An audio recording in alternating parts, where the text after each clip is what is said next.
ma kenkan mo messages ya mode aba no baby yadru sisi ya no menua ba ma wutie me woda chinti thank you sense su bie mo woda chinti last one woda chinti na ye no ba be di sa enkomo yi eni titie ma me Makatra said this whole month near the see any so you said the bad year.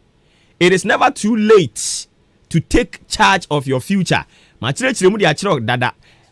as we progress, I'll continue to hate there. You so called to say otonfo baby oboni kwe na hu hia no. Nia ye nyina se ne be ya wo awutie mi anopai. Ubenya asumdwie anye bia watimi anya sika si wudan. Onko high dan mu obi meye otwiri kodo pi kodo obi a meye osa wenya sika asi wudan wenya wo ka ba ko bi ade be ko wadwuma ba wutimi tua wo masuku fees ti mehwe wo mo wutimi ya konhoma de ma wo yere a abrabo no papa ne be sesanya ne ehwehwe ani abrabo de no ane se wutimi asi wudan ba ko ana mienu bi wenya wo ka ba ko ana mienu bi ba ko ye wo de ba ko yo yere de ana se wenya wo ankasa wo de ba ko a wo no yiri betwi ne wanya family car so ba kwa mo kwa asori a na mu nyina ma sesa mo ho agum na mo ko abrabo de ne nkanu ani na so so ba ga na ha mo ampanifo bi kire sa abrabo na nyesa na te e wo se wunya ho wo se okotena trasa ko e wo se wo sisi dan e wo Dubai ne na sefo eno na ya abrabo no but abrabo the true abrabo e na me define the akere wa no pay no wo da chinti sane be ya wonkonko ye lala sulala. I keep saying this because amanyofo de hunu say nyina we are beginning to realize the essence of being independent. Say wo de wo ho a amanyofo no be mo mani ada ho sesi ye nyina sori a okọ social media so amrante ne mabawa nani abre obi e kasa wokọ over the national and I said the traditional media bit say radio so bi na no pa all the journalists no one more nye stomach journalists for no your journalists for me bi wa o mafuru no mo de nam o mafuru e no mo de nam eni to o betena konsu na chem timi nka no kore ade enyo omo a omo boss ne kra ma omo kwan ma omo nka no kore boss no o ma wo kwan no aka no kore because o ko ka no kore yi one way an company bi kwa akotata boss no ntino ye kan nyina no atum indirectly but as dan kan yankopon say odi media networks de ntesa nyame adum odi an kan say obi an kan no kre no na emomuni atem didi de odi obeyi watwa be tam afiri kodu no watwa twene ba bi kura because atem didi it is not part of him and it on allow na emom kan no kre no it is wa me yakwanya se yan kan no kre dia ene na me betena ha bibia wo se me kan no kre de kire wo so what ya say minimisa me no kura me kan tiama manya atamfo bibire obi kura hu me da enso so mu kura ba bi obebo me no but I know there I don't give a damn, I don't care. We will continue to speak the truth. It is part of us. A part of your DNA. Me ye name nkotena ba bi nkokan sumu asem. Dabi. Ade bi e boda o man mpuntuo de untumi nkama no ntumi wo ho da. I will talk. Ye de fa ha na nye yi a, ye de afo ba bi foforo. Ti a, ne yaku yanim. 29 minutes after 8. What that hinti anopai ni ameka kire on say. When preparation meets opportunity, success is assured. Me kan bi mo. Ma me san ka brofo ni bi mu. Me say me papa de me ko school papa. Kwadwo Robert Nyankopu nzira o. Me say when preparation meets opportunity, success is assured. Uko school ben. Kwame Asante uko school ben. Usukuru kura egu. Ya mko school papa. Ari azie. Anyways, enti de ye ka chewa no pa nyina ne se. Utie me no ya brantie. Wo ya babawa. Wo ho no mo a. Siesie wo ho. Se obi a wo pa bibi aye. Ari azie. Me ka chewa na ensam jofo aye ba na nsem bebre no ya kwadwofo enti no ya na wonu omo kasa obe o madwene se wo kasa dodo. Yen nam a mi nam kwan so a ti se bia me nko a me nam no na me kasa gingre abono nsia abone practicals sa se de mabodam wo se dwaye a na wo rehearse sa se ne be ya unya kwanya no a you know what to do enya ha no na aba besua se de kasa my friend ye ni bria bre no enya na obesua se ne ye intro any outro enya ha na masa enti when preparation meets opportunity obo say success na pai odi an kan say Obuoba me person be host morning show no na morning show yen host bi da me kan kora kire wo ne ye awia politics no kajagum sa ne amandis ne MPP fo ye wia na eja ya gakope ba bi atena me ni mbotro no but wahu ne me kire ye wia ya ne amanyofo na ndis ne MPP fo I know them o ko se hwia ya gidin hopa as hwi I know them yeah politicians ho masa I know them ndis ne MPP fo no enti yakotena se awia no a ne ayi deda he bo nse ba bia upie ya say obo ene de na mu show no a enya asanketo a unim asanketo na enya no unim de ntia because yakokan dis ne MPP fo tiri hwi mu e ma mu ye he sa keke odi an kan ka chem se masa morning show no me de no me mpese ye na manwosam o me pese ye nye no ekwan ya ye de be fight the agenda of Ghana ye de be boama mabunu no omo nya wurisemu se si obi ayama na yeyi a omo so betumi ayama na yeyi eniti mu amu de muti ahenkan radio no mu amuti ahenkan station we no ye programs ni nyina ye programs a ehye nipa nkran e ma nipa ni daso that is the brand ahenkan FM okache me se mate ye di kan ye bi dada enti senka na me nya bi dan ka metena ka metoto papa so anka wapam me dada kra but ye siesie ye ho akire ho no akwanya ne baaye no eti se fuo ehunu ija pa ni ja dem enti de meka kosie ni se wo ye nsamkyiro ni a samu yimusuku nu amukọ ne 6 months ne amukọ ne sen 9 months ne hwan no enya ho no na wo kwakosia nsamkyiro adwuma o enya ho ufie no a wote no wo dan na wo damu no adware ho na ya wo kọ no ho no ne yesua nsamkyiro adwuma no prepare yourself over there kasa te say de wabo dam no enipa nyina hunu nka say akwe wo yare ana una mu nyina na wo ma commentary eya ko bisa eje edam wo mo aboa ansa na fe nyame adom o ma bedu ba bi o mo wo no o mo kamu asema kire wa wo beti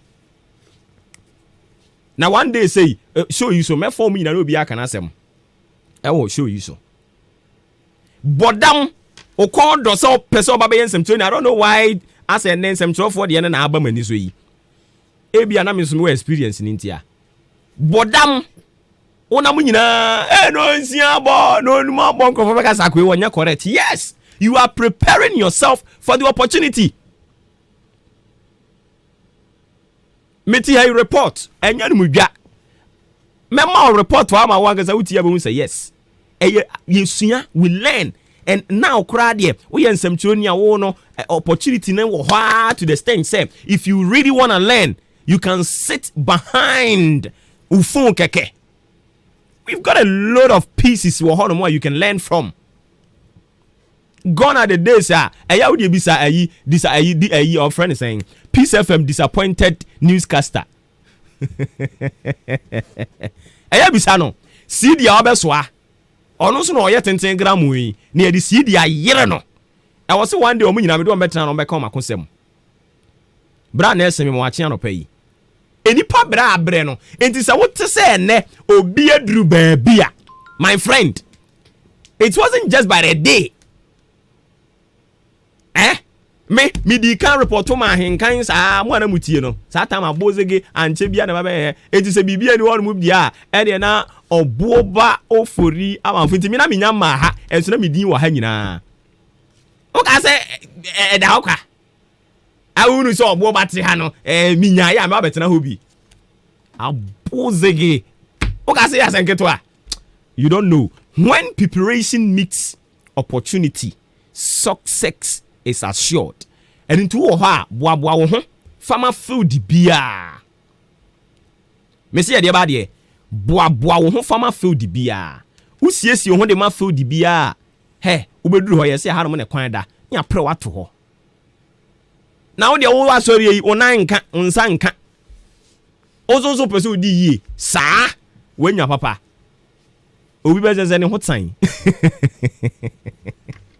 madam boa wo ho na minimum say akwanya bi ba ye be recommend wo akwadwo fa nkosi ba bia o unimu akobisa ayi atetia sa akwadwo tumi boa nipa a anka nyankopɔn kan kyerɛ sɛ yɛnkɔ atetia nkyɛn no ma yɛ nyansa pe bibi ye boa wo ho fasi ho opɛsɛ obɛ teacher ni boa wo ho sabre opɛsɛ obɛ osofo me first Bible school am call ye unim nia me ma ko preach kyerɛ ye o ma me ko preach kyerɛ banchifuo ko gina banchifuo no ho na wo preach kyerɛ banchifuo no that is preparation nti siesie wo ho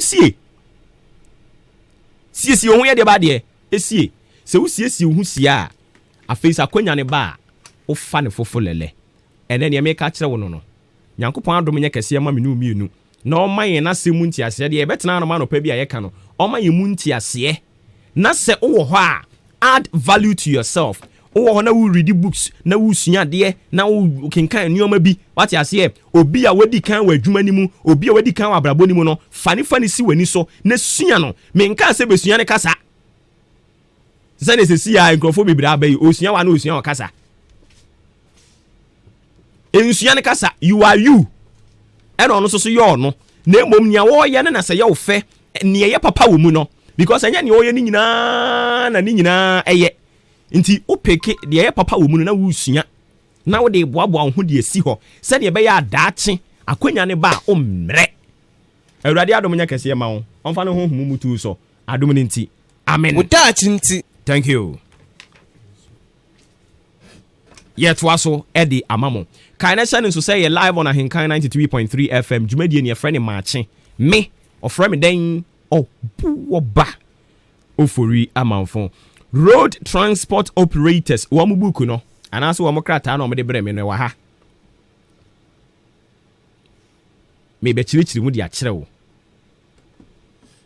enye se ye pekasa na mum se ne be ya wo man no ebe ye yie obi bisa se o man ne be ye yie si ye nyina ti ase se ye betimi aya ebe ye yie Singapore no am to see ye neada na so mo ti ase se they can do it without going for any external help omo ti ase sa no ene aye yie nti an yan so ye betimi aya ma na ye yie si ye be yi sikadie basabasa ne de free ani so na we ye ayi ma ne dia mema ne dia ye jai sa de no a ebe boa ya me atimi afa yentuma pa afra ene Ghana ye wo mu yi politician bi aba ope ono nko ane yam eno na ha yen na oni de ntia ya omo pa omo nko yam no because wo nso so o ka ho bi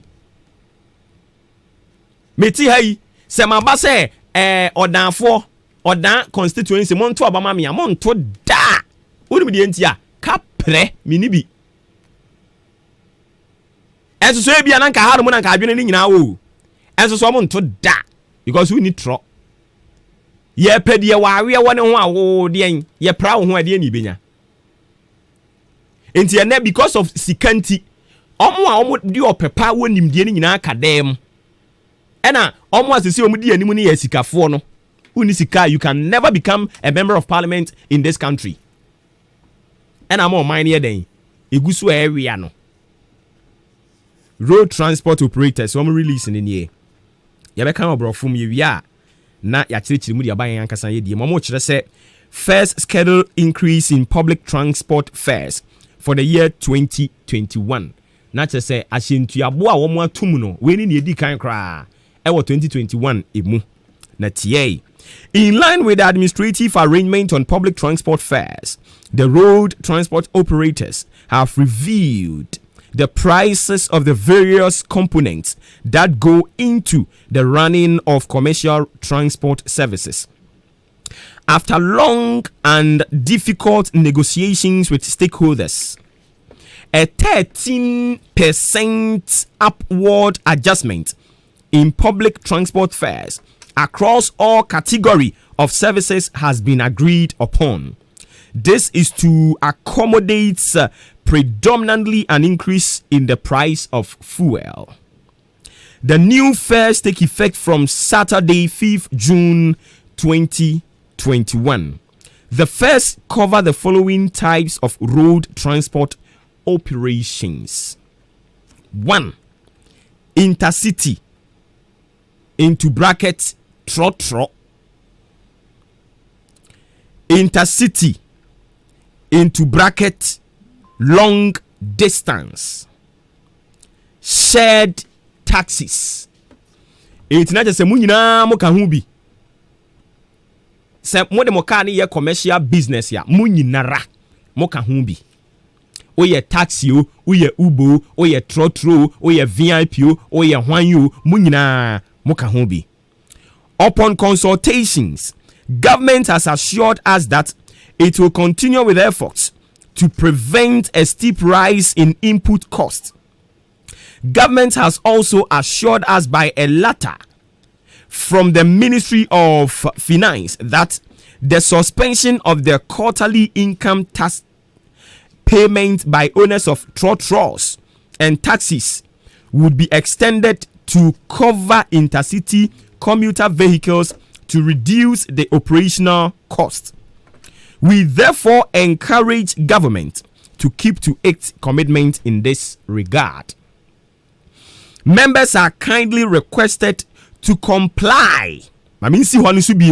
Members are kindly requested to comply with the new fares and post same at their loading terminals.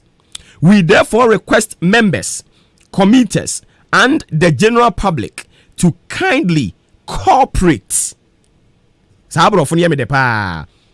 Kindly cooperate for the successful implementation of the new fares. Signed, Mr. Godfred Abombiri, General Secretary, Ghana Private Road Transport Union, GPRTU of TUC Ghana. Signatories ni ba konsunie Mr. Emmanuel Ohene Yeboah, General Secretary, Ghana Road Transport Coordinating Council. And copy bi Ediabma Ministry of Transport, Ministry of Information, Ministry of Energy, National Petroleum Authority, and a media houses in Hinkan FM so sanka bi amenso so mensa ka bi regional coordinating directors ni nyina so ye de bi ediama wo mo afi abusuafo tie price no ema me tie prices no 13% so tie brofo na me kan ye no a 13% no mo nyina agree ye so amodi tum nanso so mo calculate no 20% tie wa ha enti se kane no na utua 1 cedi ebi alfa car na baby alfa car na utua 1 cedi a sei asesa enti pa cha so wo kofa car no a na waboa wo ho saa asesa mami nkodi nkomo wi mra mi wi a na mi menya abotire biem sa ma kirikire mu fama mo ye ko na ye ni ra edem Steven Ampe akotwetwe enkomo edi afa asamba akomienu bi ho Reverend Apostle me mo achi no pay na pombo ko de na nya do mo ye the radius okay okay all right ma yamowram na fe yeni nkomo we taw ne nto aso okay all right yara so agina rent control emra ahoro eho ene question ayi bisa ne say is there a specialized court that deals with issues of landlord tenant disagreement e Ghana ha specialized court yes okay okay well the magistrate court and the high courts of these or your regions ahodo the municipal assemblies ahodo of every region they are the courts are multimeter rent issues and I say they can rent assemble but no can say ansana assemble rent the law court or the district magistrate court or circuit court or high court depending the type I will don't know another region biano as a assembly the kind of rent control department ewo sa region no ansana because yen a rent control department, we are courts last year. Okay, we are under the court. And San Assembly free and I said directly to and I said the judges will handle cases in all these courts, It's a assembly kind rent control. First of all, the assembly call court director. Okay, if it's an issue that has to do with land ownership, and I say that land ownership or ownership of a particular land, a dino waswa, they can directly go directly to the court. And so any court for the ejuma, but there is no specialized court, special court when they in charge. No, but what we do in this, we have a deal with the courts of the judiciary the department or the courts in Ghana. So all these are high courts, district magistrate court or circuit court, irrespective of the hour they handle the case. But answer they handle rent issues. Now, any kind of rent control for rent control department. Rent control officer. Now, I hear assembly juma. Now, I hear the difference. Reference. And say assembly. What assembly investigation? I'm a determination. Say, hey, I recommend by law. I put it to you. This is what you're supposed to do. First, Canberra, like I said, refund. And I say case nearby. And I say and I say nuisance. Ne kosu if you are. The rent control officer after what na semno so CSC assembly na nipana assembly make I say wa fumra no or correcting no and I say wa correcting no na say untia penalty bi and I say o refine cabinet say want to me anya sa said na determination na officer na here na then nipana of the assembly by just come then the reference how assembly na call to put together and given to the master nipa now they are court. Now the court, then the judge will then look at the proceedings or the hearing and everything, documents via assembly via rent control officer no call the man. I said, yeah, in fishing money. Or judge case ni via na ononsu ama determination for a final one.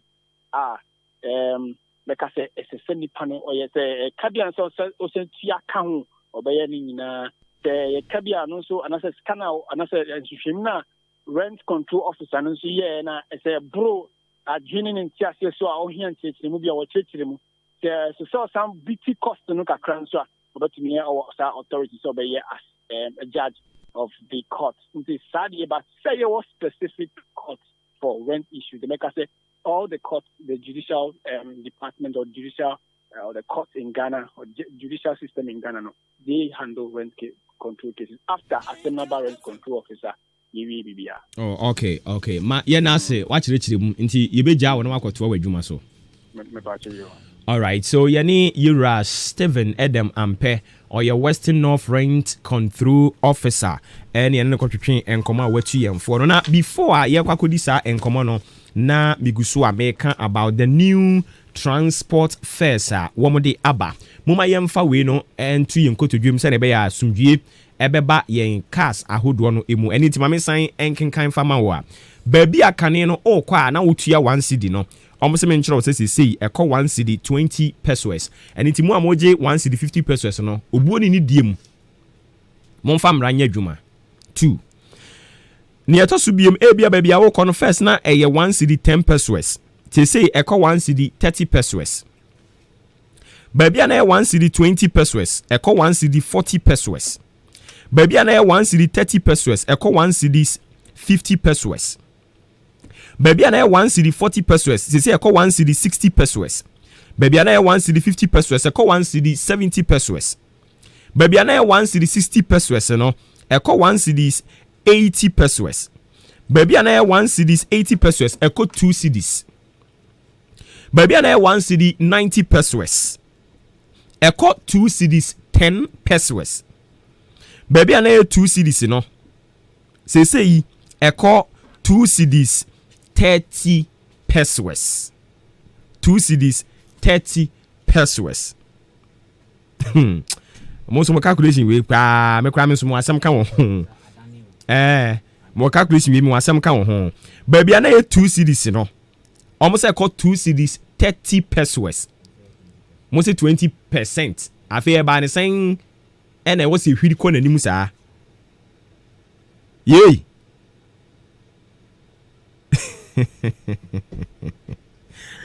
baby ana ɛwɔ 2 cedis 10 pesos no ɛkɔ 2 cedis 40 pesos 2 cedis 20 pesos ɛkɔ 2 cedis 50 pesos 2 cedis 30 pesos ɛkɔ 2 cedis 60 pesos 2 cedis 40 pesos ɛkɔ 2 cedis 70 pesos 2 cedis 50 pesos ɛkɔ 2 cedis 80 pesos 2 cedis 60 pesos ɛkɔ 2 cedis 90 pesos 2 cedis 70 pesos ɛkɔ 3 cedis 10 pesos 2 cedis 80 pesos kafra ɛkɔ 3 cedis 20 pesos 2 cedis 90 pesos ɛkɔ 3 cedis 30 pesos 2 cedis 90 pesos ɛkɔ 3 cedis 30 pesos maka 3 cedis ɛkɔ 3 cedis 40 pesos 3 cedis 10 pesos ɛkɔ 3 cedis 50 pesos 3 cedis 20 pesos ɛkɔ 3 cedis 60 pesos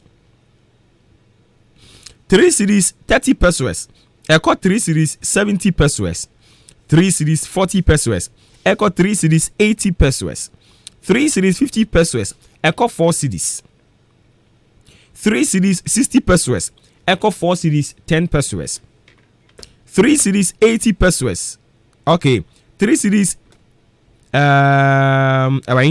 70 pesos ɛkɔ 4 cedis 20 pesos 3 cedis 80 pesos ɛkɔ 4 cedis 30 pesos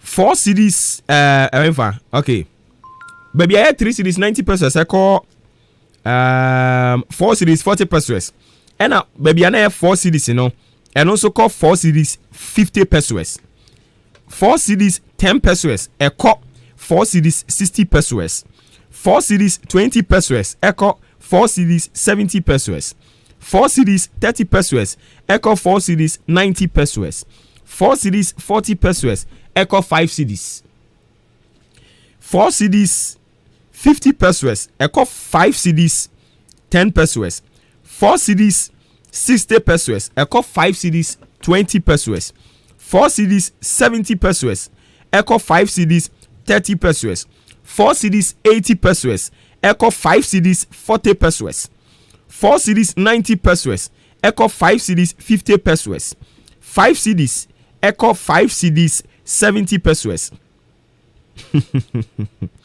5 cedis 50 pesos ɛkɔ 6 cedis 20 pesos 5 cedis 50 pesos ɛkɔ 6 cedis 20 pesos ɛna baby ana ɛyɛ 6 cedis no ɛno nso so kɔ 6 cedis 80 pesos GPRTU any other transport operators ya mo nyina maka bom calculations ɛna ɔmo de aba men so so manya abotre asi so ɛde amam ɛnɛ ɛwɔ dwadie kaseɛ mu nso yɛbɛsan asi so biem because yɛpɛsɛ asomdwie ɛba na obi atene ho ase ɛne ti sɛ wante wɔ ha hyia yɛn donko ba dwadie kaseɛ yɛbɛsan asi so ne yɛabɔba ma yɛn nyina nya yɛn ho nte aseɛ na me krom calculations no me will be ho asɛm ka because I was say 20% increment na say baby a obi fa car na 2 cedis ya say I was say 2 cedis 20 pesos na mo de 2 cedis 30 pesos calculation mo ye ne sen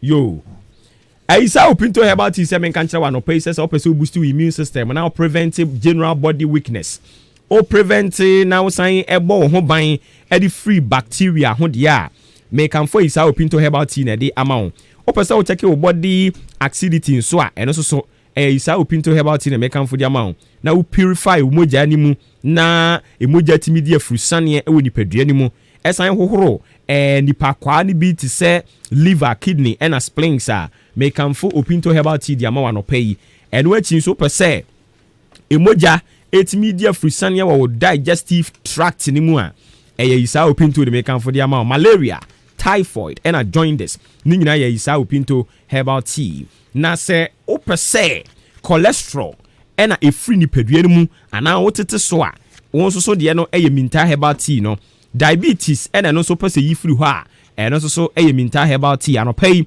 maame te na boaten ono ba jewel insia me ma good morning me giri sɛ mo ho yɛ monkɔ so amobɔ minta herbal tea no na munya ahoɔden ɛmfa mo adwuma ɛne nti opinto ɛne minta no ɛna sɛ wopɛ sɛ wonom a wobɛpɛ box ne baako no wayi bag miɛnsa fi mu de ato adeɛ mu na wode nsuo agu akyiri sima miɛnsa kɔ num so ɔfa si gyaa so wowia ɛmfa si kyiri anaasɛ milk ɛnka ho na wanom ne saa yɛwɔ medulla herbal tea nso wɔ hɔ nom a ɛno no asorobin ɛna ɛtete wo hemorrhage anaasɛ Parkinson disease woso adeɛ mu na wo sɛ woso woyɛ adwuma kakra bi a no wabrɛ anaasɛ emogya ne na ɛntimi ne afurusane yɛ wo nipadua no mu yie woyare brain tumor utirim na wote sɛ asɛ emu bɔn pɔmpɔ bi abobɔ mu a yɛ kanfo medulla herbal tea na ɛde ama wo damaged brain cell bi ɛwɔ nipadua no mu a ɛbu tɔtotɔto no mepakyɛw medulla bɛyi ne nyinaa ɛde afiri hɔ ama wo na ɛno so sɛyi ɛne ɛno bɔ no wobɛpɛ box no baako no wayi bag miɛnsa ɛde agu nsuo mu sima miɛnsa kɔ enum so ɔfa si gyaa so na wanom wode ɛwɔ atere mmienu de bɛka ho because ɛkɔ akɔyɛ tire no mu adwuma womfa si kyire anaasɛ milk ɛnka ho ɛyɛ ano ahyɛ no nso wopɛ bi atɔ a ɔdan ɛne ne mpɔtɛmo mobɛkɔ Kennedy drug store ɛno wɔ ɔdan Nana Chumesi wɔ ɔdan Abu drugstore nso wɔ ɔdan Precious chemical shop ɛwɔ Achim awisa wɔ ne ɔmo market no ɛdedi nhwɛnimu frɛ Kwayisi Heba ɛwɔ 0244 413247 0244 413247 ɛna 0248 152323 0248 152323 ɛno number bɛfrɛ na omo etimi agye so na South Brim Rural Bank enso se menka ncho so omo floati omo shares South Brim Rural Bank floati shares no a yegusu aye ton den share baako ye ton as low as 91 pesos and into nso betimi akwa tobi na aboa wo pa na mpanifo se menka ncho se wantimi antokra no e wo se wotimi top 500 shares ya ne bo no esom 455 Ghana cedis 455 Ghana cedis obetimi ato more than 500 na emom one tokra wo se wotimi top 500 na eboa wo anti wani je ho na pese auto shares ni bia obekọ eyem branches ya hodwe ho na akofa forms no afele ne kama mepacho obekọ achiase branch odan asamakese akwatia new abrem asane na afei aprade obehunu South Brim Rural Bank branches ni nyina ewo ho enomo o kwa na wo de o valid photo based ID card old one no na wo de aka ho o driver's license and I say traveling passport obetimi de aka ho tax identification number near friend tin no and also the bibeka home national identification card Ghana card and also the bibeka home now with the passport size photos so baako the account home me ba cho o the account number so beka ho akọ sanse o koto shares na o koto no ye wo mfaso bi a ubenya e free so sa mfaso no and your friend say dividends e wo brofum na je sanu mu hyede a usika na wo de kwakọ hyemu no so ubenya so mfaso and it is account number no and ye de enumuhyade ni sika bia ebeba no ye de ebegum wabra yakọ yen annual general meeting na mpanimfo a declare profit ya ba ye enti ya no ahye nso sabe pepe mpanimfo 0501 584895 0501 584895 and I say 0501 584890 0501 584890 ne krakra no freying it was 0501 633188 0501 633188 South Brim Rural Bank or say Obuafo me pa to tumirika na so bra beto wodie na K Asenso Limited 7 kan kire wano pay K Asenso also say swinging wheel office chairs, quality wooden chairs, authentic book chairs, and a wopa. Braya Kachina Benya Bidia Kugu, a year or offices are Horono. Seka Dabraka off Iran Clinic, Kaneshi Flamingo Road in so Ubehunu K Asenso Ewo and no more. 0302257209 and a 0302919739. Mame kwa homane so na yene Dr. Osei Bunsu Owusu enkotwetwe enkomo or educationist wa bene pa ye kan Ghana ngomasua ne mpanimfo a wo momfa mu nimde meboa curricula ye chrochro nyina opani ni nimde ka ho bi yewra wote yen kan no peye mo ache de ba henkan so ya ejo wadaro mapombo ko de nyame adom na mo so moto se nyame adom yenso ye ho ye pa anopa de ye friend wa education minister wabra woni nsɛmtwerɛfoɔ ɛyɛ enhyiamu no or see free senior high school from 2017 ɛbɛpem ɛnɛ yi ɛka aban na bɔ wɔ ho ɛyɛ 7.7 billion Ghana cedis. Ne nsɛm a ɔkaeɛ ɛne ne yɛdi ani hunu about free senior high school no obroni bɛbisa sɛ ɛtali. Didi ka machi atiefo. Bejidi sɛ ɛka ɔkasa ɔmo abɔ no ɔmo abɔ kapa. So ɔhwɛ infrastructure ɔmo ɛyɛ ɛne sɛ boarding school ukodi free. Day for no crown so ɔmo lunch. Any those it will be difficult so between your dispute in the party. Maybe I'm breaking it down and boy, but it's difficult so because I can't hold on. I am pan as so boy. It is a ban about creators it or bon capa. Okay, just say a core infrastructure now womu ACC nimu. Only say Ghana and Kayin new schools. Abuabu we sabuabu SS or her. I could every hotel we are a record down. And now call the other SS. Intino so her be to share Mahamatam. Say school so I know she day or she day school. What's in 6 day school here classic. A crabby as you are caught na camera. About 12 na canon. To where no school. BC, the whole distance got me at 0%. Into a month free area on can be passing. This a month free outside a rubber school. Got Naka Musua, 12 o'clock in Yama, into a better normal school. In the Extra Ghana, no. Yeah, as a school, Makuma Kubino, Bia Peswako. New Casa Preseco for Shas, or yeah, modern school. Oh, this city, yeah. By and or Shas here, better to do by Dino. Almost top Okakra. In the community, at twice this city, Diano, even at Chimota, even at the second, Rempe carry your heart, make it a cabebo pa. And that's about it, but 2 glasses of boca. Think I can be a man.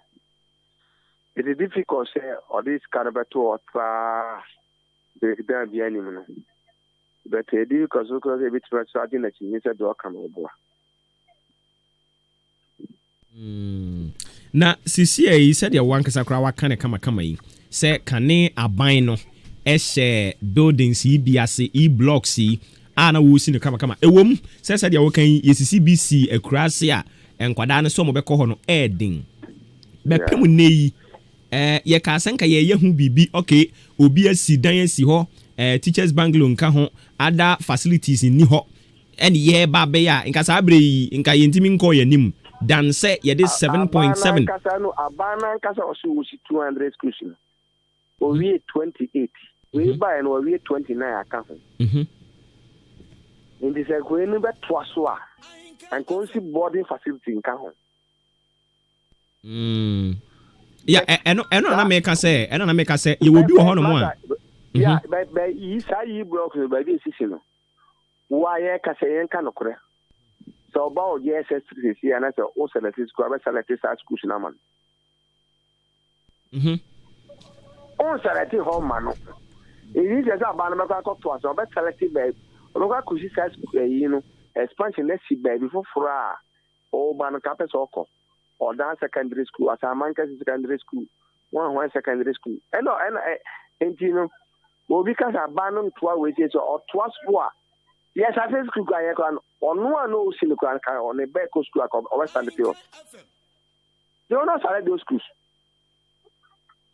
The Ghana and Yanya text the Biama school should be.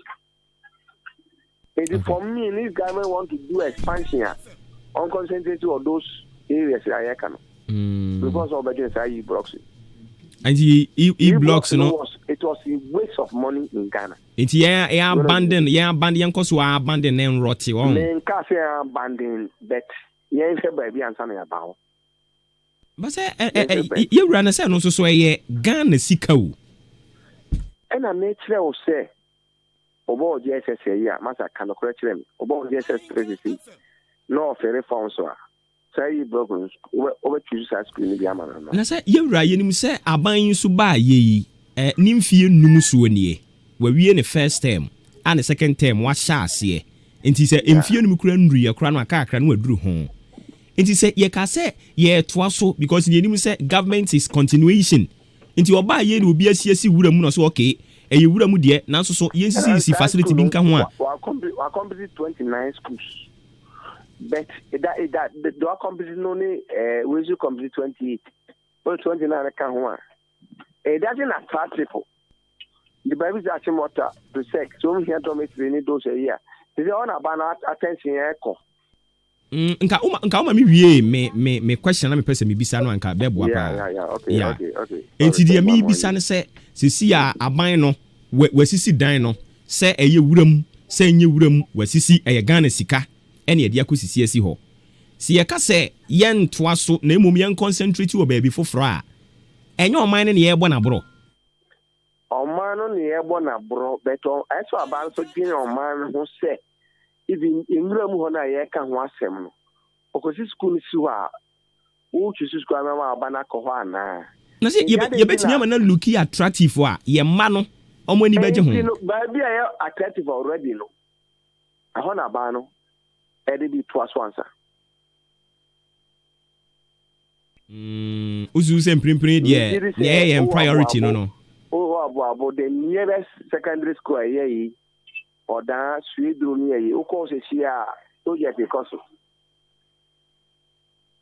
Obuoba secondary school Obuoba kwa de bi ni ha eyi odan ne bi wo ho in the about also call that secondary school sia me no ka say ya this is about no bi wo you Ghana for ye important ha de nkwa de ye gya sensen ho no mo sensen ho sensen ho St Francis ya na no say me call ho say wo mo dan ne sensen ho obi ani ho contractor bi ani ho St Francis when a mankasi wana da bi e wo dan ha ya okay sensen ho aye nye ne hwe eno na ebi no na me gini say abano hwe district no in the first place and the part of don't know how no bofa nothing no now ma dey no one nka wura no say almost my 29 but I don't think say enough but almost here the district no yes na ansana me jawa mo akokra na yewura ye hwe ni sei ye mfa ne say wo ye contractor na say ye de abusua dwapade de agyawo na abusua dwapade de agyawo yi ukọ ho no na wo fa ahase a wo si dan ni bi wo si dan no aduru ba bi a wo ani kọ ho obewie ne ntam wo si da bi mi gya no asi ho because ne plan ne nyefe ne style ne nyefe ne makọ chefo frase kra de afiri fom eno no enye sika seye Beni se abana so o secondary school kai ye de abusua ajapade ajame abusua pani am bedi na de no de onu bedi na de no wahye bibia ti oba bia eno de obi apese ho nanka ogbaso ya abusua mu amu ye je onu so mkokuru ma obenya adwuma abusua pani first and na second am bedi na de no no wahye bibia si ho second no ba no o ja to entino me am ba ya abusua pani am ya dynamic no sa project ni ndie na me nhase enkora abusua mpese o mo ko abusua pani first no ba bi ono shase ya aho no mfise o mo tena ho betom wo ahe na me nhase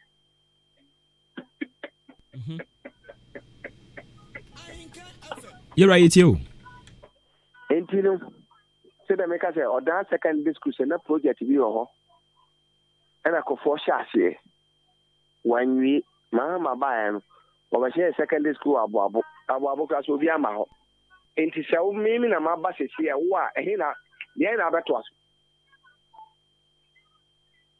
ma me ma example bi me no ka say we want enter new site me say what's a very secondary school achieve West African Secondary School was assistant school be organ habia. Papa de meters for her. You broke a course of yes, you day school. The day school, you know. And got the one by car, West Africa on the boarding school. And can you? And no crowd will be a sending message about Sisia, what you say. Sanko kwa sabra bono ana NDC e bono. Anything ye pam wo mu tu wo ma say yare boni free Ghana. E de aban ya ye wo gidi woni mu na won so ba ya.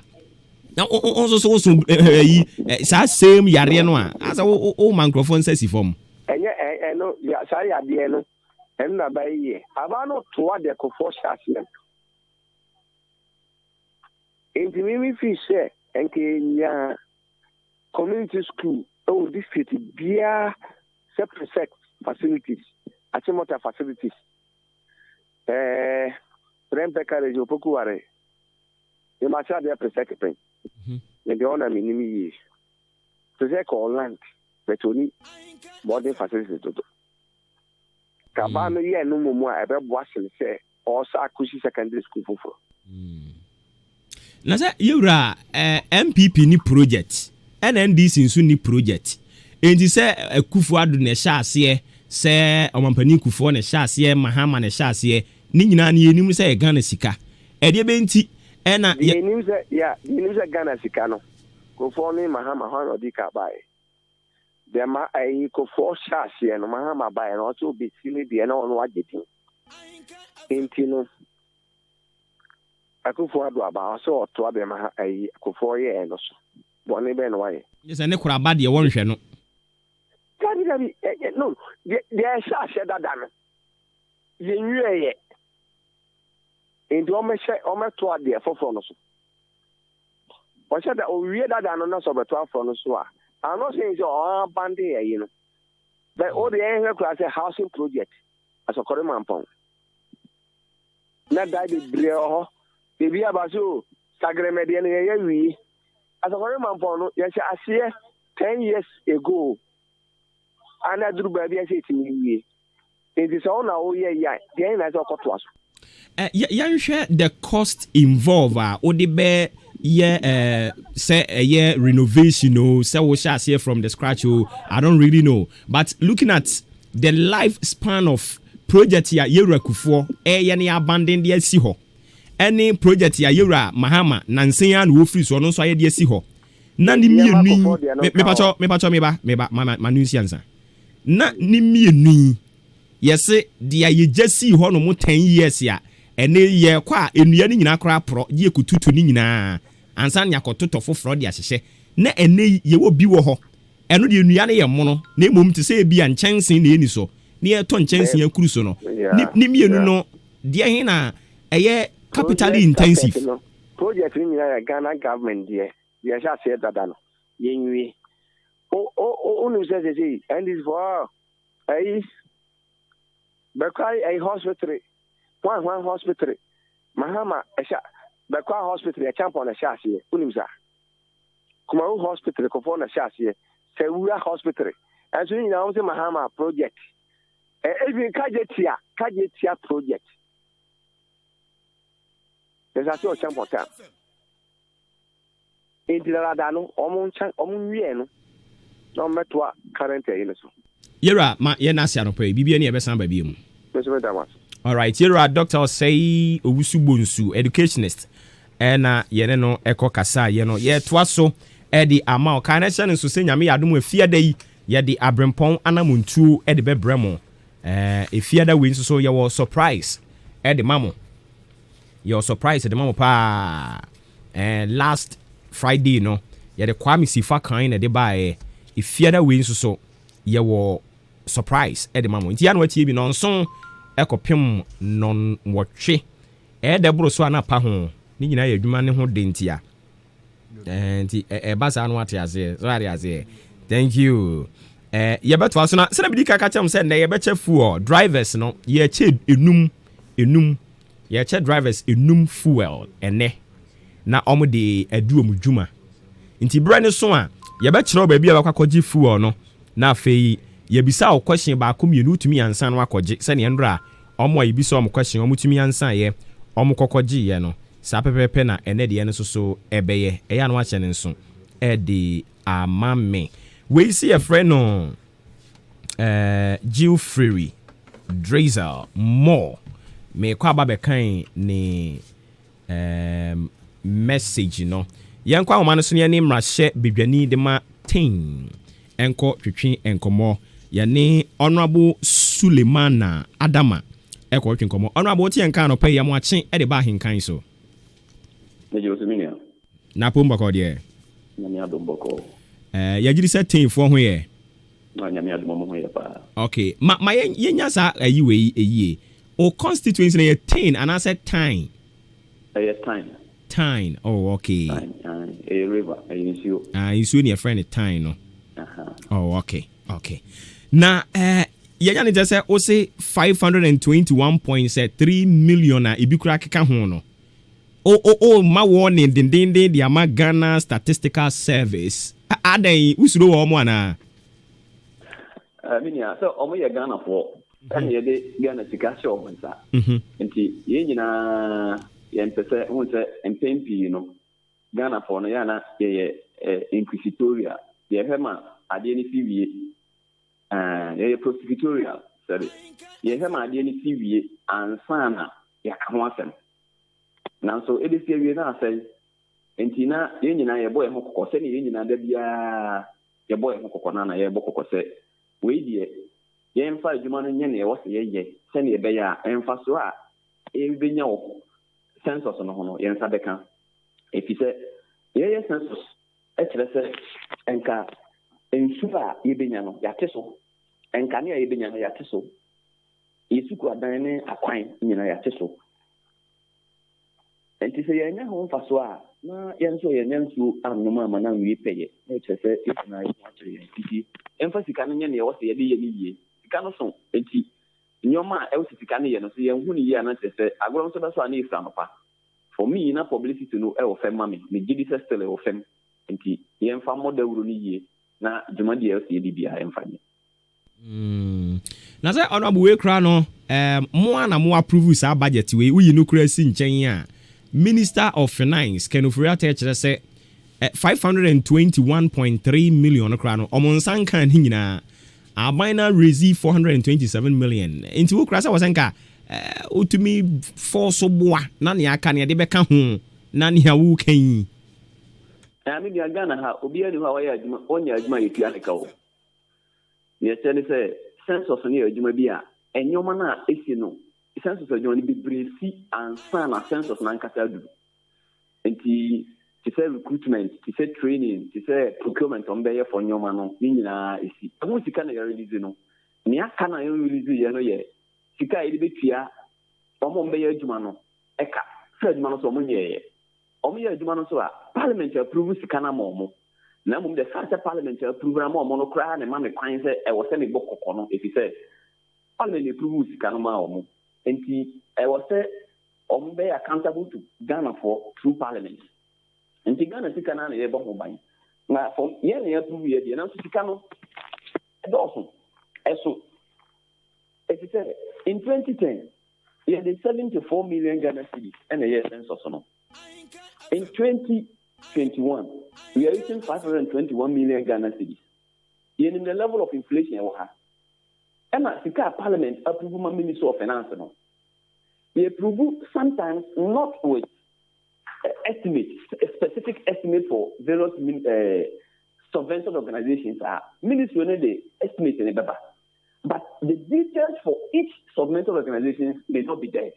And for instance, Ghana Statistical Service estimate everybody not ensure ministry estimate ensure specifically say the way command Ghana Statistical Service. That is that details is done by the Minister of Finance. So some of us got to know this quantum recently.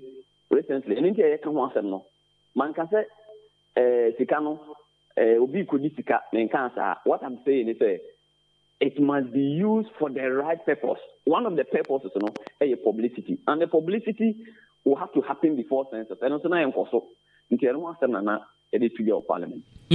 Now, honorable, one Rashibu, your fear crowd, now you'll be the right person. I'll be answering question way.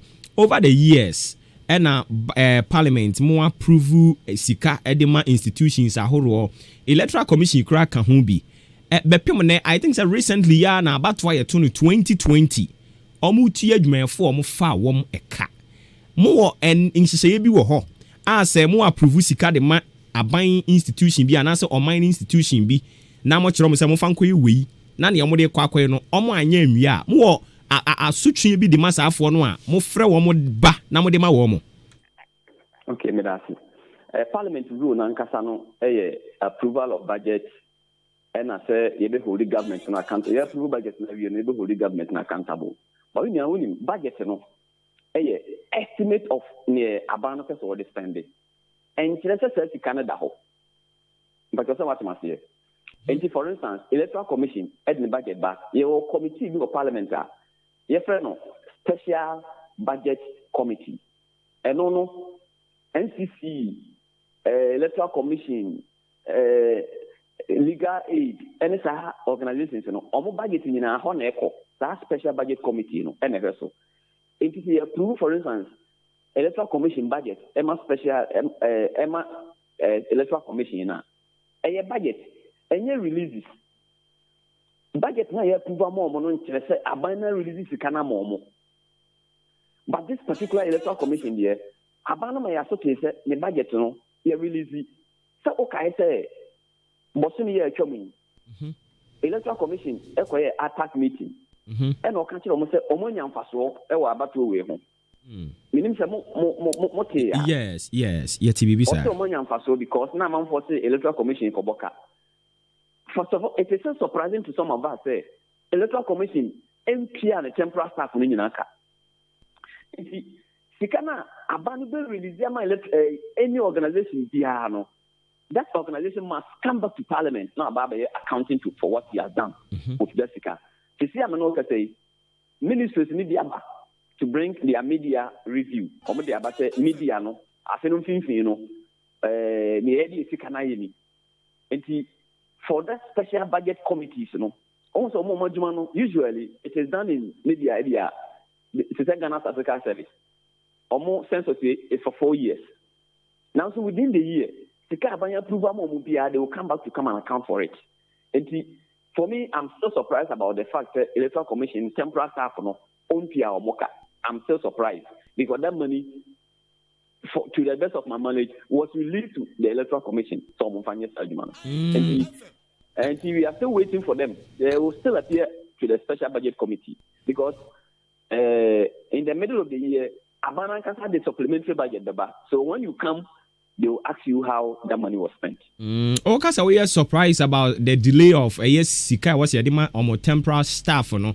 And I'm also my surprised about Niawon so working because this is not something new. It has been with us. Ye kotwa baby na temporary staff, no? Situation mo komi eno apepepe no mo kom. Me crampo have been a victim before.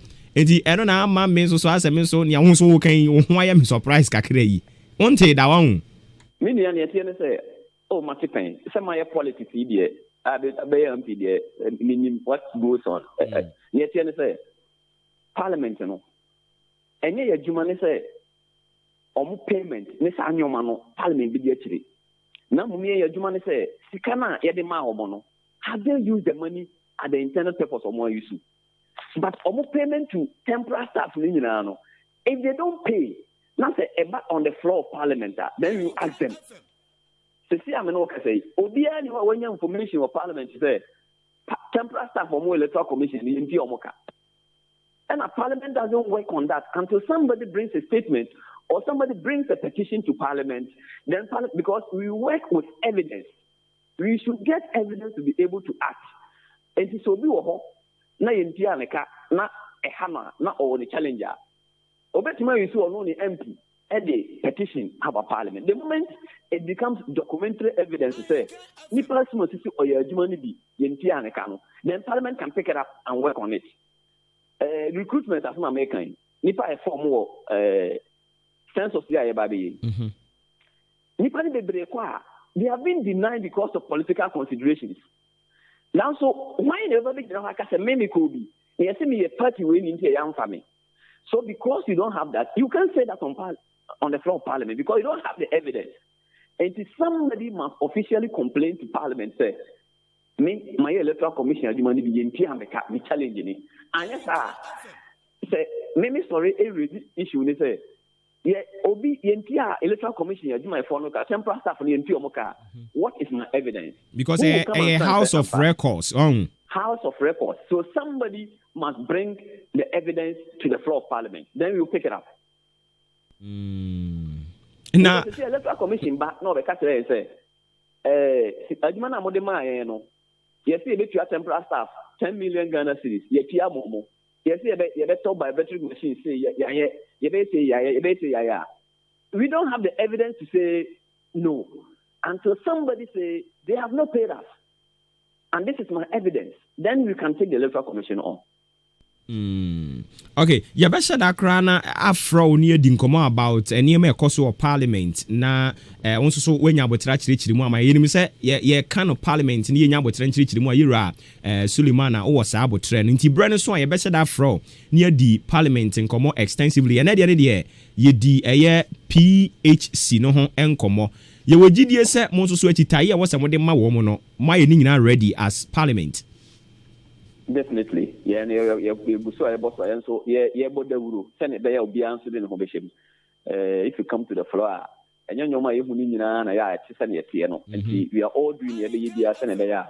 A Juma, we know, ever cost if calling in a consensus, maybe from the constant free Accra, a consensus launching to make sure say the people they will see the importance of census exercise now. Yeah, baby, okay. Nyame adomo efia dan so yedie nnua se no so mo boa mo ho and also your letters are and so you all go back to our constituency to make sure that you're taking part in the tree planting exercise.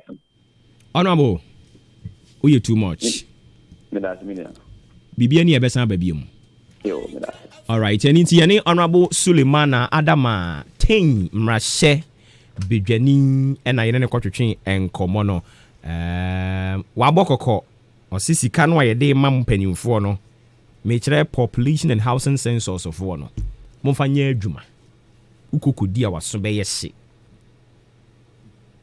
28 minutes after 9 live on Ahinkan 93.3 FM e Canada me ka kire wo enra se meche fuel enra me manipa num enen so me besan manipa num fuel na enam se sika kra koto se da form a okoto no wa fanti fuel no amede be ma no me bebisa ho asem tie and tia no wahye so sa edi abame. So let me read some messages before yebeko eno eso mami read some messages emfa ma wo. Okay, mami keka ne ma bi mbo mu ansa meba tie we ma me modern mo ebe boa wo.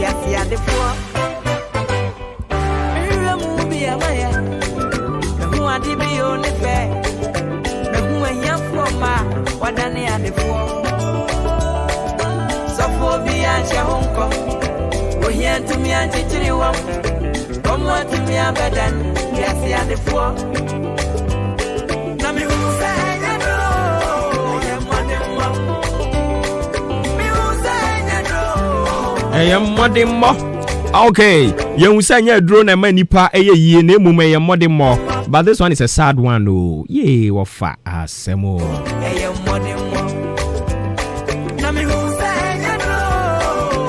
Enti radio 4 asema to yen kakra asem wafa sechere popro boating so ni mu no unu no na wusa radio mu wafa sechere popro boating botre popro boating enti ya menya ne se papa yi afim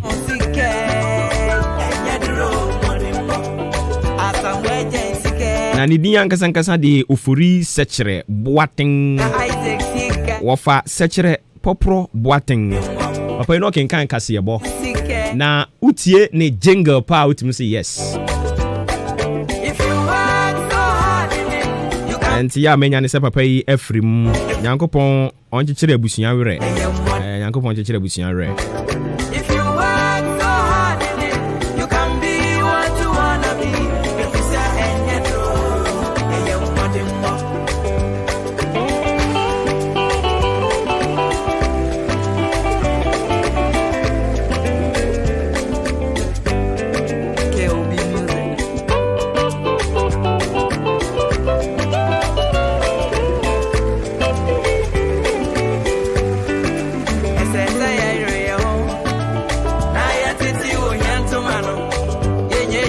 asemo ebi ko na ebi ba sa pepepe na tie abrabo no sechere popro boatin wofa nyankopon wonfa wokra ensie yiye ya santewa Eliza Bebe medase for this message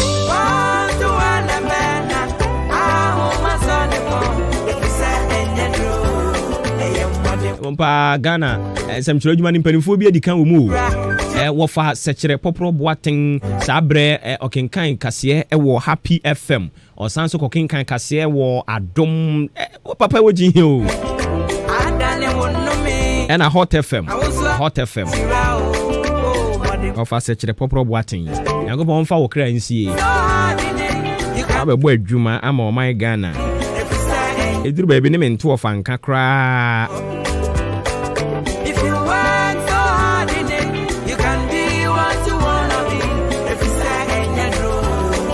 Enunti enche me beba wo driver ni ho na won so ma be chew sa afuo na me kan ho asem no drivers makomako enum se yebisa mo question na mo antwa ye be san dia kwa echina kopem bra yibe nya nkrofo di fuo na dia ma wo mo no sa pepepe ne be no we see a friend no Enoch owo anyinam kutuku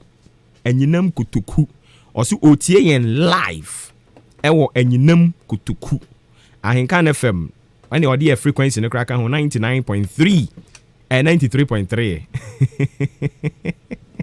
Hey, you study what? AJ, you study. Osen chan koma ye workers ye wa ha nyina yate. Na glass nko afo no odi abotre. Omo bre so on beti ye nkan wa. Glass nko a. Me fire wo mo be unsi ye. Obi nti ase but meni zigi ene omo eti ase pe na eti ase ye pe na eti ase ma here some comments about Haley Salasi or say or the free go so ena or the eba ye or say if you were formerly heard and you mixed up blah blah blah properties fights okay also was talking about this free senior high school name buildings ya koso no na okasa dia fa eno ho.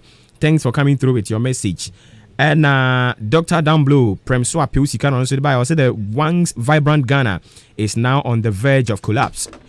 Was saying semumi nyina hwe kwan ye befa so atoto nyoma ma asumdie ne impuntuo afa ne ntoma pe Franchan common na ama Brown Cluche ono so ne dia odi free prem so apel sika de buy no fantastic Wilberforce and so say Ahenkan FM is loud and clear e was say hwi asanwen so I was here cause ne encourage say yemfa kukudro emfa nkasa say ne be ya freedom of expression and so be ya adwuma na culture of hypocrisy and silence and so yenyi nyina emfa free on my Ghana mu ha and so nsem no Crispo Eddie free fufu or see me tie we show no live a fantastic presentation and away no koso na comment sa the freedom people too or say oman yi ye wodia oman yi ye media and it mumi nyina nkan bom ne emfix Ghana be ye de to say honi hona and what about prof Obuoba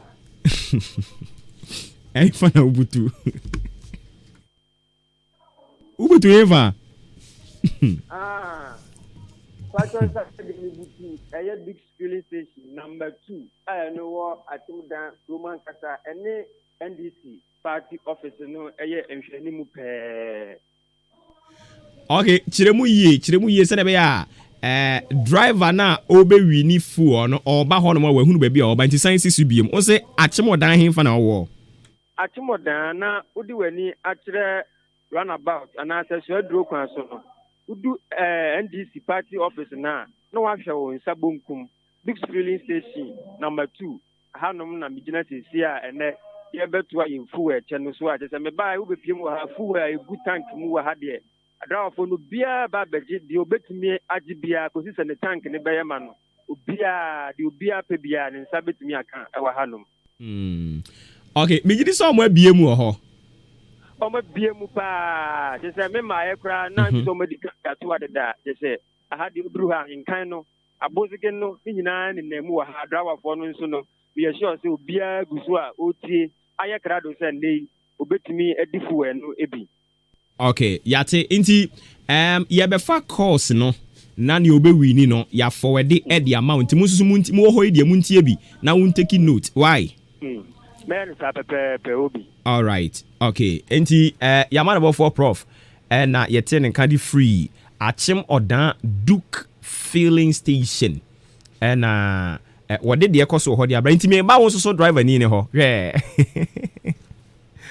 mami mo number na nsampa che munya botre 0201 944 485 and 0554 820 910 ajay ya mo acha no pay the battle na phone ka ho oh dabi when you be there there okay yeah me battle ya mo acha no pay me di muso when you be that ya me pacha won ka ho why battle you udin didn't bajo ya boa na za kwadua ase ndra wo bae me battle da bio me ba so mentwa wo bae so wentwa battle internet de wo betwa ho oh papa yo yate na de di ka me nia ba ku bi na ewi ni bi ana okoye na okọ filling station na ewo enu po ya friendly tempo Aegis Petroleum yeah, petroleum. Yeah, what call Honum no? What should I say? Said you were calling no, a man that was Honum no. Said I'm 37 correct. A man who says, I'm pat. You were anybody oh be perfu ana so be advert the ama company bi oh me nya advert ba just say me bo ma ba so you yate say yen da wo so radio so na wo ba be lie oh so kan ya wanti ase into be man fans ha no ate wase anyways into why you ready okay anopai yene empanimfo akasa wan ne kasa last one we empanimfo na no mo kasa ye no no empanimfo me nsa na akasa nti last one we wan ne kasa ye oh asemo me kwaba why okay yate ya mo acha no pai wentimi anyina so hwe nkofo ani bre no ba be hijack number no 0201944485 0554820910 ya mo acha no pai yes Obuoba me pa cho udin ni ba bi akase free driver God best hello oh Debbie che hon kakra me pese me yi afi so hello eye okay it why crowd one all right mate ye dwumade ni dia da so ye den Maakye bobo yem producers omo ka ho aye de Maakye eba no bo me ensa din Obuoba Ofori Amanfo si ahenkan ena generally the apuzo wa ma o ma sere wo saa we kire ho me ba cho nti saa bye bye ya mo acha no pay hello yes sir ya mo acha eja apu mboko de ya me adom o ya driver me ba zo me driver okay enti wo he ifi ame wa chiase o wa chiase enti wo wi ni abetimi abeje won betimi abeje pa okay mate ene na tie anopa ya ne mpanimfo akasa Why ne kasa etwa to a yenye call bi mu yi. Ye ne kasa sisi ya. Ai yenye call bi mu. Me ne kasa wie ye mfre obi abi mu. Road safety campaigner. Wa mo masri wesu. Bye bye mo bi mrabi. Ya mo achia no pay. Yes sir. Hello, good morning. Majo so me de share. Udin ni baby akase free. Friend of guest mi kase fi asene. O kase fi asene. Utwika. Bacho an pika. Okay. Inti mimi za question on. Bacho. Eya ye tai frɛ abrantie bi di free and crying. Emma the weather updates. Emma yen. Your friend is saying.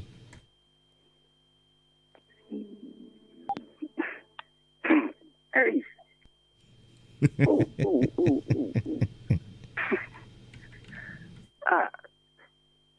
Oh. Bekwaba. Yo mate. Ya mo acha no pay. Ada ro we di baby akase free. We dey kwabna tai. Kwabna na se kwabna ndra obeji bi. Bacho say. Ndra wa meji bi. Enra. Ai. We need. Where we need be dia mo bi mbra bi. Why? Bacho yo mate. Thank you. Ya mo acha no pay. Hello. Oh, entimi anyina so. Onsu bitumi aba. Me pa che ya mo acha no pay. Hello. The we are a line blink no ba beje boss say mo 0201944485 0554820910. Ya mo acha no pay. Hello. Yes sir, me pa che udin ni baby awo. Ricardo, taxi driver.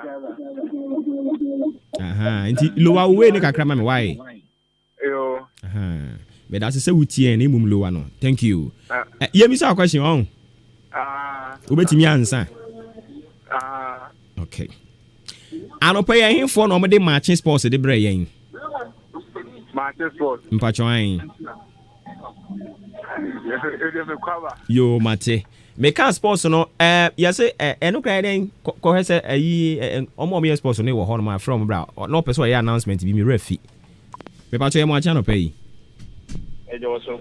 Odin ni baby akase free wadaroma. Ile Isaac mi prefer abo. Okay. Uchika. Batane. Oh okay. Anopa yen for no mo de newspaper review bre yen. Hello. Me pa cho o question say ya newspaper review anopa ye yen for na be kan krata no. E ba ja we de. E fie nu kwesi bu abi. Hwe. Would there be? Hey, na ana me adwempa mo mpefu na. Emisa. Hey, emisa o mo mpe. Debi. Fa ya de. Me pa cho mo acha no pay. Ejao. Udi baby akase free boss. Enkechi kwame. Enkechi. Andra me renew. Na wo twika. Me chika. Sa. Me ka na say shop me shop police. Oh, okay. Enti yemisa question. E ta try. Mate. Yen show yi enipa a wo mo boa eme de ba ye dodo esen. Mo boa. Ye show yi. Ma che na ye team. Me be digma ni bia me bubo mu nyina din. Me wi ana mabɔ me nso me din. Ye dodo esen. Okay, executive police I can wanna. Mpacho you. Aha. Okay, mo ye 4. Yeah 4. Pacho ai. Sa. Ana wonya we. Me te ha ye madwuma no bisa me nya we. Ya ala wonji ndia. Ajumpa ye 4. Kono sa. Producers na waka. Ye nyina, team ni nyina. Ya bro. Ye nya 4. Mo bro. Ai, ye nya 4. Why? Indeed. Thank you. Ya mo acha no pay. Che, obekate no. E wa cha no pe yo. Ejo so. Me pa cha wo, mi bisa question kro no a. Enipa do sen no mo ka bom. Eye Maakye team. Emye de bro. But producers in Amiya 4 and I 1 Enti bomienu din, producers ni bomienu din. But executive producer here, Udia in Tanzania, and Pamia Asante, on the Moko Facebook. Your bro saying, Achim, na wuchika. If I tell you, and to wait me abeji won. if I try. Okay, enti my oka number. And I would din yankasa e wo ID card so. If I tell my car number, you're changing. 605-20. Me pacho sisubiem. Changing. 605-20. Okay. And I would din 605-20. Legend Ahin Ofori Richard. Ahin Ofori Richard. Okay. All right. Yeah, that's it. Enti ya na wako. Se baby aye se wo be kwaji fu anu nim ho. Me pacho kazina to dem na na line ni you can tell me this as you say MPP office back on the only do split it or boy split it so wo be call Duke. Duke ho why? Me pacho that. All right. Yes, yeah, that's it pa. You see aka 4 ohun. Time no so na ekoyo. We about to watching. Hello. Hello. I'm watching no pay. Mejo so Obuoba. Na pombo ko de. E ba so yame adum. Ye de radia se. We about to win Super original. Asene. Na o udika. De wa ko pie mu akwatia. Na udika. Me ba so ai. Za. Papa bodra ba ko pe eneme. Ah, woni ya wo pe we ni wa hu. Pepe. Only our parents. Radio papa. Abozege. Thank you. Oh, okay. Now, your team, you bet me about boy in a din. Yeah, morning show no. You bet me about boy in a din. Me acho mama mo boma. Ya yentio. You di kind our host program. Eye Obuoba Ofori Amanfo. Thank you. You just view. I can papa or say grandpapa. Na papa enu kind. Efia ampo for me pacho ye make me abu baba. O dia wo me pacho. Efia ampo for ankan ho. Why? Me pacho mate. Aha. Oh, vimo de sha de na se kra me kan say odi ko wie o. Oh. Ana me questions na no odin. Adwumpa questions no soso. Nsoso bi ani. Mama me feel bad said the question na bibisa no soso no. Me pacho ye mo acha no pay. Wada ro mo di me be ga free. Well, ni MP3. Ka bibisa se na MP3 we he.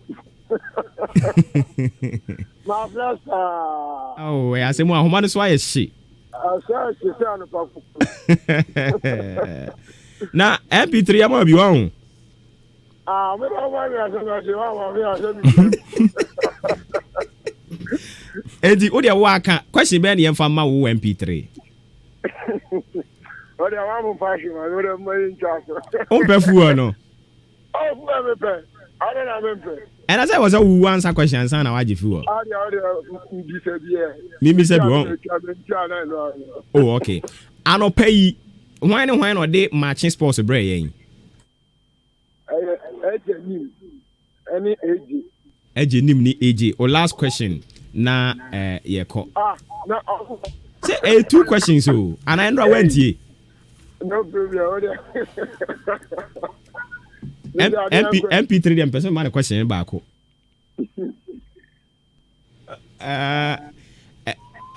Enkofo bi si emfa de ne fama obato mo boa ma me mu bi sa question back kan ho. Ni odi e ko Facebook live ni e friend saying. Ni odi e ko Facebook live. Ato zigi bi. Oh. Okay, baako kan ho oboa no no so your friend is saying. Obuo. Ziggy kwa wase ya catch nkofo so glass nko na me de. Okay, MP3 my o car number no na e ma yudi ankasa why?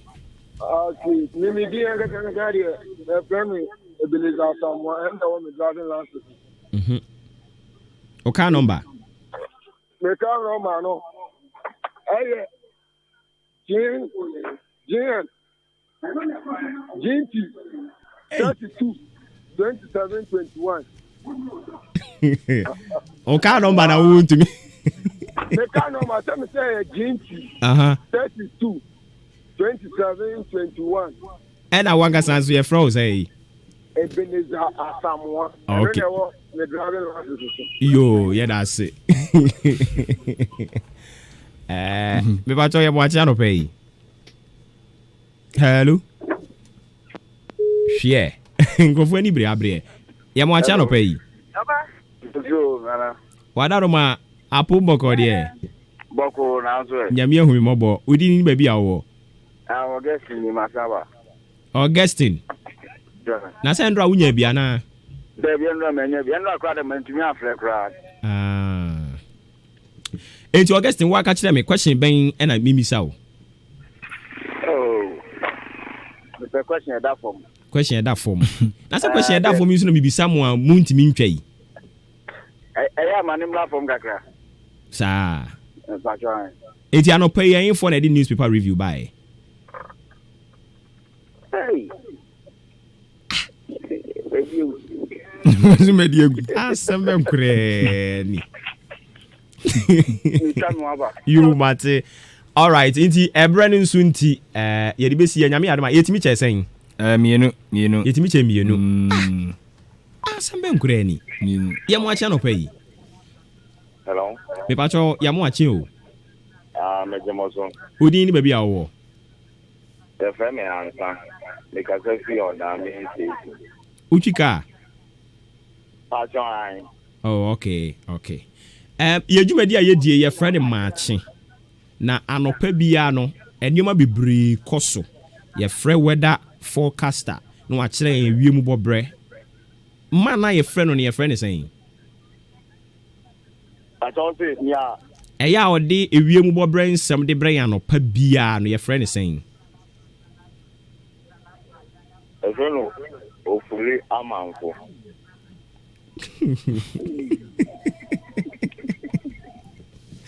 Me ba cho we Diegu. Oh, Debbie. Ade ya ye na kan. Debbie. Amo acha no pay you. Ejosu. Ada robodi be be ka sefi. Di Isaac Obo mi fredi abo bangalo. Uchika. Wasan baby mu. Na question na yebisa mo muntimi ansan. Mi bisa mo ne asi enne yi a nti wutia e wo se wuhunu. Ayin for no de newspaper review brain ne. Newspaper news. Newspaper review no. I go share the part the bar. Odi awu atu amana wuwia ne yakan atum. Hello. Me say koso atu amana wuwia ne yakan atum o. Example for. Ntomu mi na de ba enne. Na John Papa. Dabi o ni America. Me nka o se omo ehifo ni reading news wa ha o. Ode. Me nka se omo kenkan kase ebo wa ha. Me ka omo di newspaper review brain na no pay. E wo dwumadie yi so. Yo mate. Enti wo koba no yeso so yebehia nyame adoma e kina. Adwempa. Ebre ni nti yenso ye di si ha. Ye be san call prof ho no mo na yen ko hwe se omo wi ni no mu bi aduru ho no mo na sesen ne ti a.